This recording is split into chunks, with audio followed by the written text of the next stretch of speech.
எம்எல்ஏக்கள் வந்து பாத்தீங்கன்னா எல்லாரும் கார் தரேன்னு சொல்லிருக்காரு. இதை பத்தி உங்க நிலைப்பாடு என்ன? இப்பத்த நிலைப்பாடு என்ன? எம்எல்ஏக்களுக்கு எதுக்கு கார்? இருக்கிற கார்லாம் கொடுத்துட்டு தானே போய் சேர்ந்தவன். அப்புறம் எதுக்கு அவங்களுக்கு காரு? நாங்களாம் சோத்துக்கெல்லாம் பாடுபட்டு இருக்கிறோம். எம்எல்ஏ 2500 ரூபாய் கொடுக்குறேன்னு கொடுத்தானா? எங்க கொடுத்தா? பஸ் ஃப்ரீ, எங்க போனாலும் பஸ் இறங்கிக்கலாம். நான் போட்டுக்கிறேன் பஸ். குழந்தைங்களுக்கு எத்தனை பீஸ் கட்ட, எல்லாரும் எத்தனை லோன் கொடுக்குறோம், அது இதுன்னு என்ன சொல்றான்? ஒண்ணுமே கொடுக்க மாட்டேங்கிறான். எஜுகேஷன் லோன் பண்றது இல்ல. போய் பேசிட்டு ஆட்சிக்கு வந்து உட்காந்துட்டானல இத்தனை வருஷம் நீ பண்ணி கொடுக்கணும்ல. எல்லாருக்கு படிச்ச பட்டதாரிக்கு 4000 கொடுக்குறேன். எங்க வீட்டுல படிச்ச பசங்க சும்மா இருக்கிறாங்க. நாங்க என்ன கஷ்டப்பட்டு இருக்கிறோம்? கொடுக்க வேண்டியதானே மாசம் 4000. அப்ப இவன் என்ன ஸ்டெப் எடுக்கிறான்?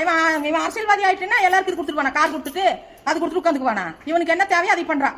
அப்ப மக்கள் எல்லாம் கோமாளி ஆயிட்டாங்க. இப்போ உனக்கு ஓட்டு போட்டு போட்டு பாவன் ஓட்டம். அதை ஆட்சி மாற்றம் இது ஆட்சி மாற்றமா? எங்க உலகத்துல போய் பழைக்கிறது சொல்லு? என்ன கொடுக்குறான் எங்களுக்கு?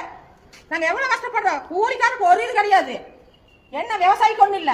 எங்க போய் வேலையே விளைஞ்சாத்தான் சோறு திங்கலாம். கரிசிக்கு 10 ரூபாய் ஏறி போச்சு. எதை திங்கிறது நாங்க?